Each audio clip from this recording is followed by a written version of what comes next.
ಇವತ್ತು ಇದೊಂದು ವಿಶೇಷವಾದಂಥ ಒಂದು ಸಭೆ ಅಥವಾ ಸಮಾರಂಭ.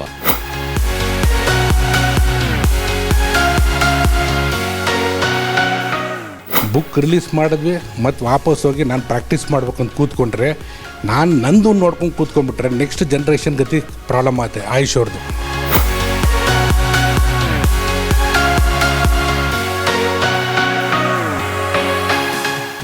ಕಳೆದ 2 ವರ್ಷಗಳಿಂದ ಆಯುಷ್ ಫೆಡರೇಷನ್ ಆಫ್ ಇಂಡಿಯಾಗೆ ಒಂದು ಬಲ ಬಂದಿದೆ.